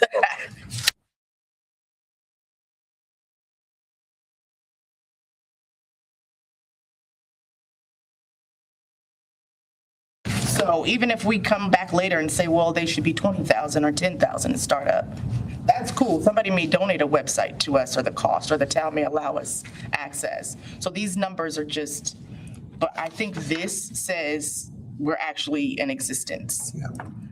If that makes sense. It makes sense. Yeah, if we actually have a budget, yes, I'm with you. And we'll need this as guidance as we start reaching out to potential sponsors, et cetera. Yeah. Okay. So-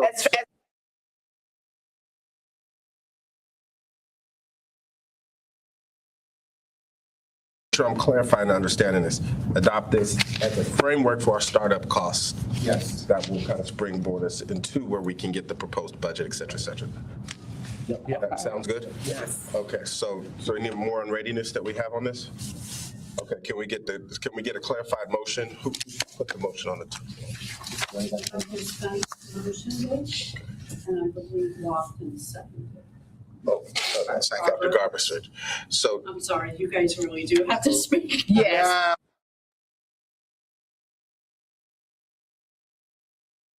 clarify the motion? Yes, I'd like to put a motion on the table that we adopt this proposed startup expenses as a framework for 2026. Right? Yeah, 26. Okay, and that's under readiness, we're ready for the question. Yes. Director Spence. Aye. Treasurer Lofton. Yes.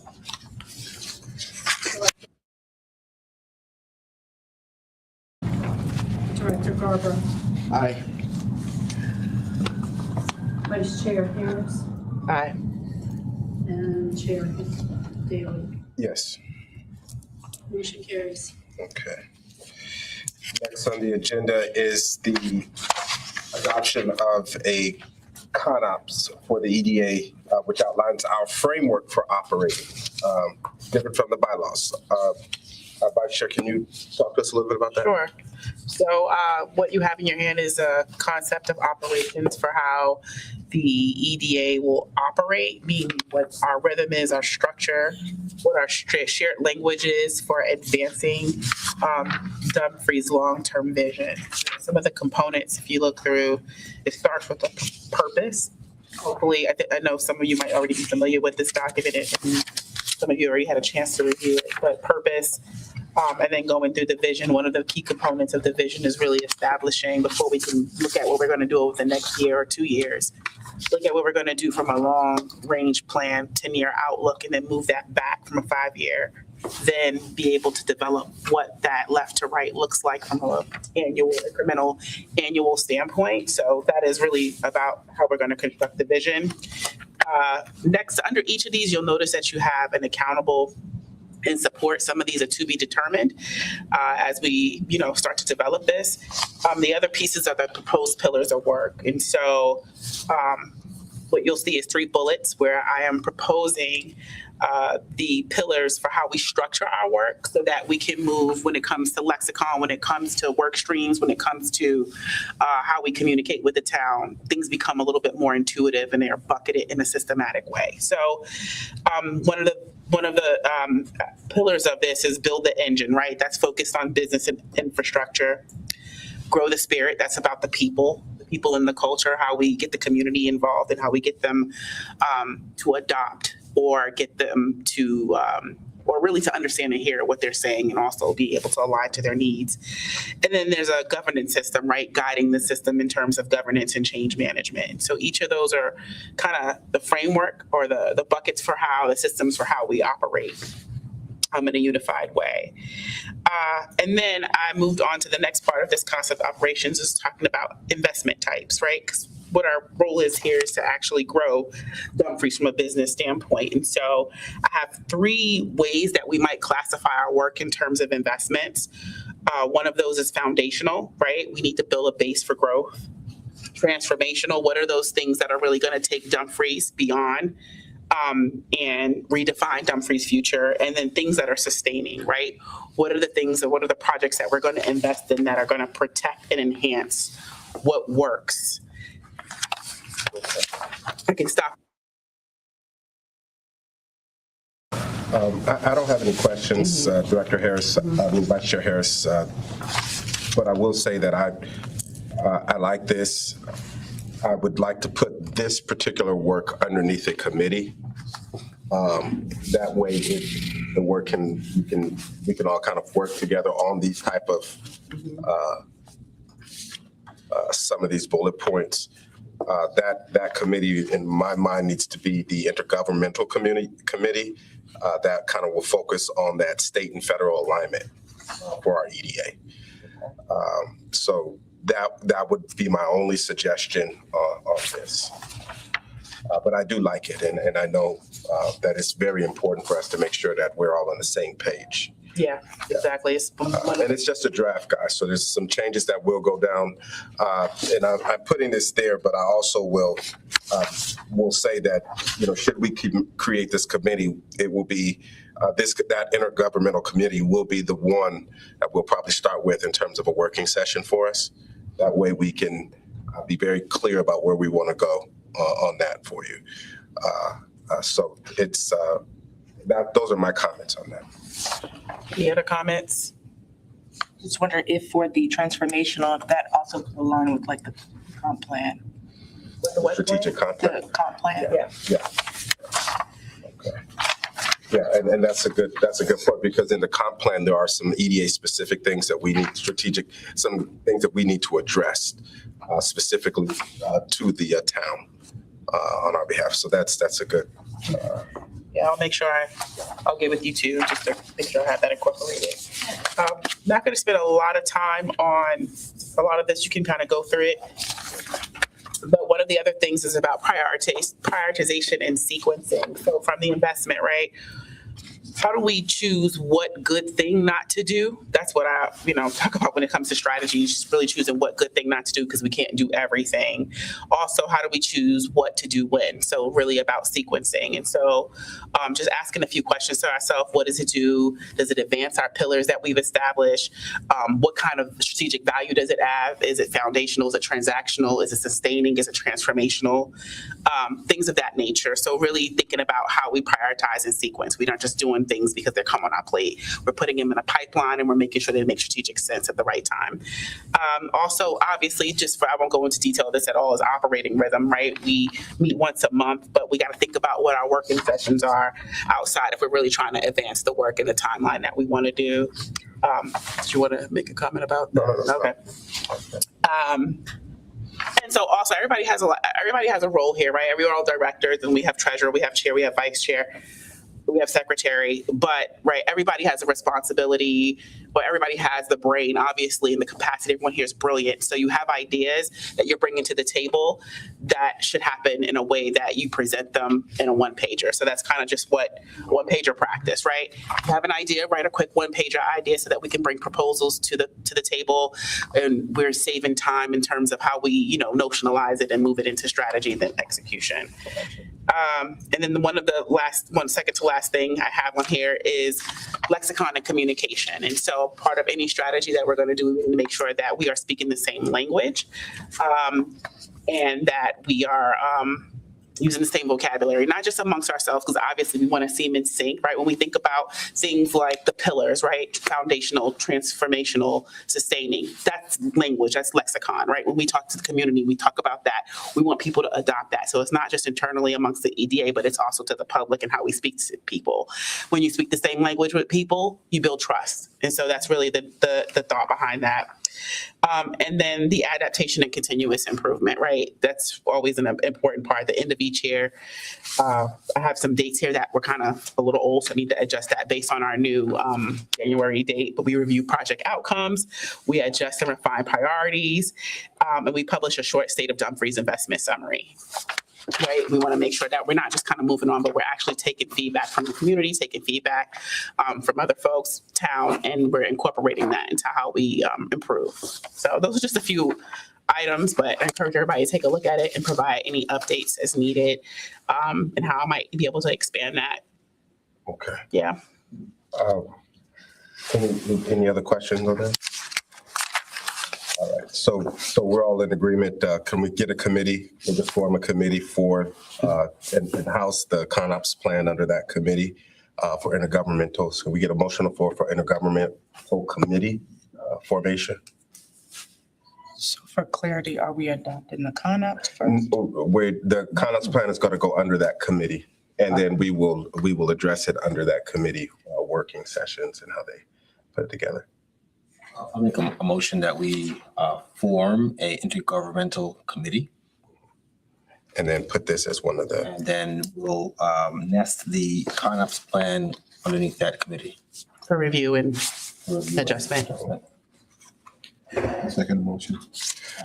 okay, we got a motion on the floor to create the intergovernmental committee and then adopt the ConOps plan for review and adjustment. It's been properly moved second. Any other questions or any readiness for it? Size of committee limits, one-pager description of committee, just starting with name here or? We're in the name just now.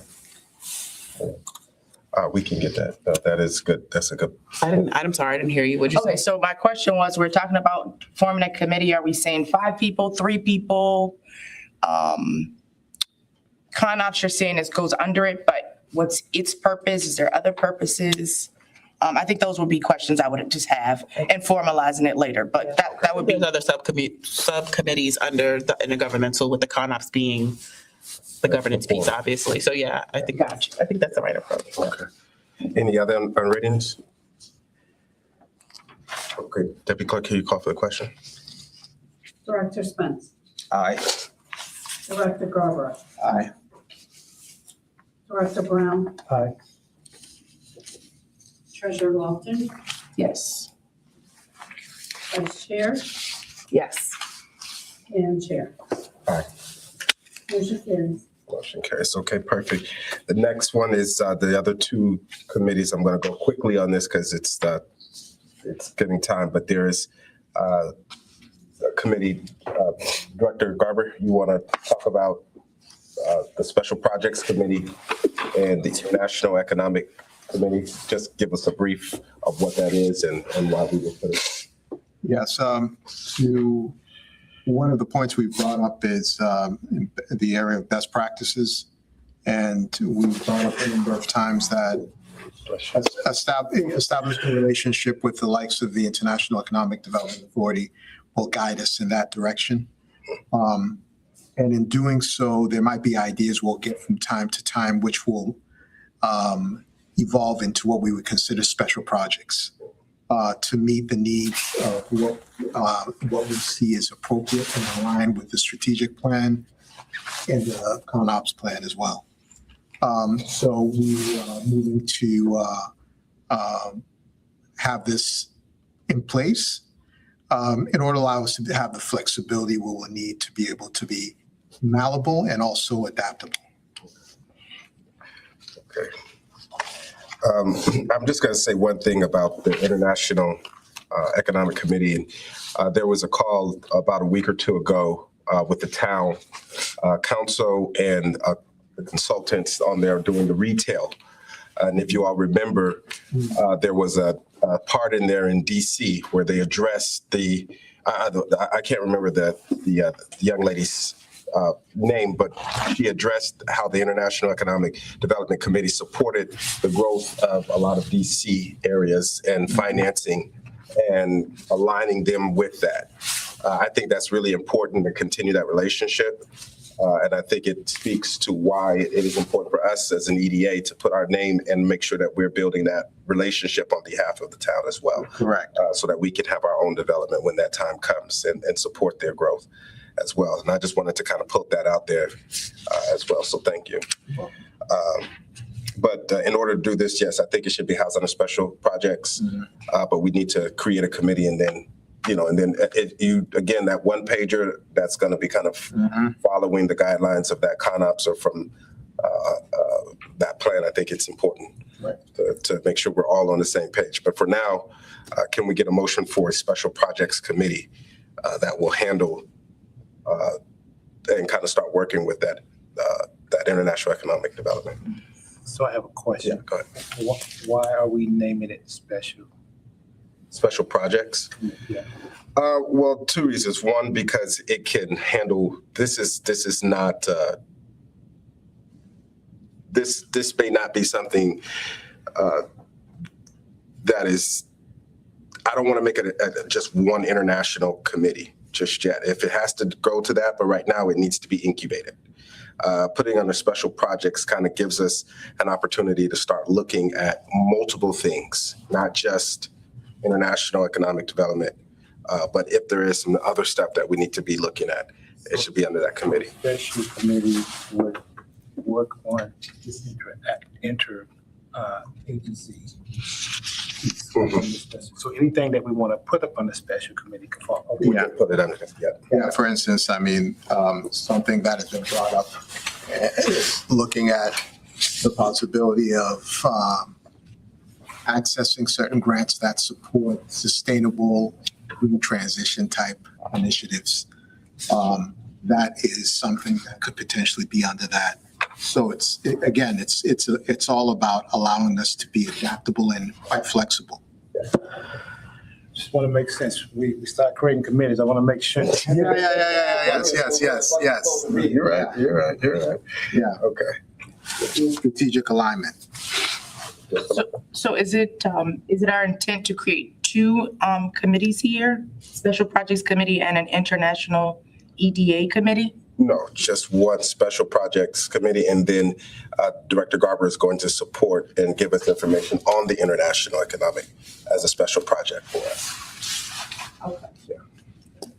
I think the only other comment I will make, which we can move forward after this, but the EDA may be tasked with, or will be tasked eventually with projects within the town, like literal projects.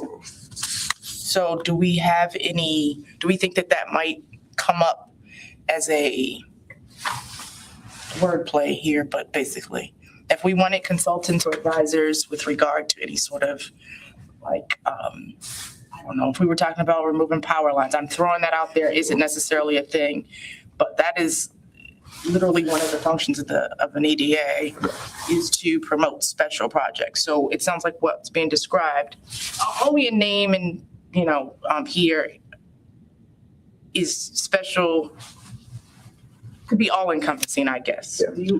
So. Does it make sense to try to do some high level scoping on what, I mean, I don't want to be here all night.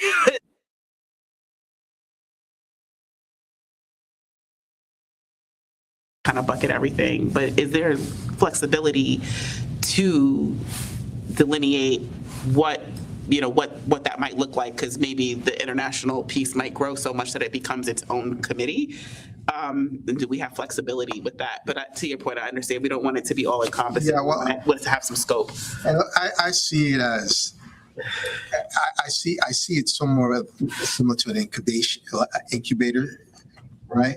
In the sense that there might be an initiative which starts there, but then rolls out to be its own category, right? Because we're not limited in terms of the various committees we can form. Yeah. Okay, I'd be happy to make a motion to establish a special projects committee as an ad hoc. Meaning it takes its own shape. Oh, okay. Oh, that's fine. We need to put someone in over that committee and There needs Director to be a Garber. second if that's the Oh, case. yeah, we have a motion on the floor. I'll second that motion. For the special committees projects to operate as an ad hoc and create its own scopes. I'm cool with that. It just means Okay, any go away. unreadiness? Okay, any unreadiness on that? No. Okay. Madam Clerk, call for the question. Treasurer Lofton, Yes. Chair Daly, Yes. Director Spence, Yes. Director Garber, Yes. Director Brown, Aye.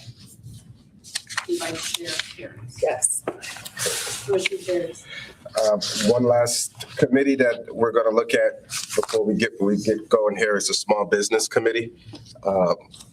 That's one of the things that I want us to make sure that we're reaching out to the local businesses here, but specifically looking at the learning portion as well and working on that. And I'm asking Director Spence if he could spearhead that committee so that we can start to create and format and let the town know that this is where they go for not just education, but whatever we need to start to form to support them. That's what I want to look to do. In terms of the information and the scope of that, I want to leave that up to you to bring back to us, but I would like to go ahead and form that committee as well. I've got for the motion first. I'm getting ahead of myself. Yeah, I'll make a motion that we establish a small business education. Small business education, or you want to do small business committee or education? Oh, What would it be called? To let him speak. okay. It's SMEs. Small medium enterprise. Yes. Committee. Is that the name of your? Yeah. SMEs. SMEs? Yes. Okay. So say it one more time. I'm sorry, I interrupted you. So I'm making a motion that we establish a small medium enterprise committee, education committee. Small medium enterprise education committee. I'm going to second that. So for clarification, the motion was originally creating the Small Business Committee. Right. Is that no longer? And is the Small Medium Enterprise Education Committee? You originally made one Right. motion, Yes, okay. but it was not voted on. So for clarification, So do I need to withdraw the first motion? There you go. We're good. Here we go. And has it been seconded? Okay. Second. Okay, second, okay. Is it, I seconded. okay. Second before it was. Before it was. Is there any unreadiness? One, I'm sorry, yes. Any other unreadiness? so the only thing I want to state, just for the record, moving forward, because we'll have a lot of these, if we can, of course, to outline all of the details of these committees or any suggestions, even if, as Vice Chair suggested, even if it's just a one-pager, because these committees could be us, right? Are we talking about outside, inside, size, all of that? I think the details matter, so then that way we are more prepared. Yeah. But otherwise, I have nothing else. Okay. Okay, any other readiness? Okay, can we call for the question? Director Spence, Aye. Director Garber, Aye. Director Brown. Aye. Treasurer Lofton, Yes. Vice Chair Harris, Yes. Director. Chair. Yes. Okay. All right, guys, I'm going to go very quickly here on the last four. The chair's report. I don't have a lot to report, just real simple. Thank you guys once again for your hard work, dedication. We've got some of these things, a lot of these things knocked out today. I appreciate everybody staying late tonight. The only thing I'm going to just share is that if anybody has already taken a look at the if you have not taken a look at the strategic comp plan and specified where EDA and some of the things that we need to address with the town in terms of what's in that strategic comp plan, please do, because it will help to guide not just some of the committees, but also kind of guide some of the work that we're doing. And then the other thing I'm going to say is that please, everyone, keep in mind that, while the town is watching us and the people are watching us, Prince William County right now currently is going through a serious workforce issue. And if you have a chance to take a look at the Prince William County EDA workforce report, it is online. I really strongly suggest that everybody take a little time to look over that Prince William County report, because it will help to inform us on some of the issues that our folks are going through. And, perhaps we can bring some solutions from our town, not just to our town, but also to those who are passing through and are making their destination. So I'm going to leave my comments brief there. I'm going to turn this over to the director's reports. I'm just going to ask everybody, keep it just as brief as I did. And I'll start with, I started there last time, so I'll start with Director Spence for his comments. Yep, so thanks again to the town staff, as always, for their hard work. I want to give a special thanks to Director Lofton and Director Harris for their work on both the Treasury report and the edits to the bylaws, and also the CONOP. These are all wonderful artifacts that help us really get started. So just want to highlight that. That's all I have. Second. So thank you again to Vice Chair and Director Lofton. Those documents, it's a baseline for us to move forward. And everything needs some structure, and I'm glad that your mind is in that place. The CONOPS, I love that document when I seen it the first time. You need to flush it out, but it's good. Question for the town. We discussed emails a little bit, if you can check on that. Also, there was a request for business information from the last meeting about how many small businesses been working with the town on contracts or whatever. Haven't seen that. And also, can you check there was some funding initially coming from the town for the EDA. I don't know if that's still available or that's still in the pot from the budget, but that was spoken about when we first started. So can we check on that also? some funding. There was some funding. No. 3,000. Yeah, it was some funding that I think the town has set aside. So we really need to get that to Director Lofton so she can start incorporating that into this particular plan. If you can check on that. And that's all I have. Thank you. Yeah, just thank you for tonight. I know it was a lot of iteration with the bylaws. I was kind of quiet during that time, but definitely following along. But thank you all for your patience and your ability to kind of stick through it.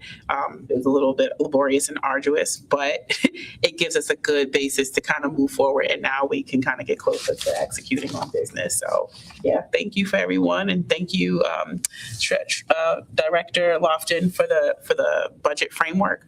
Am I saying that right?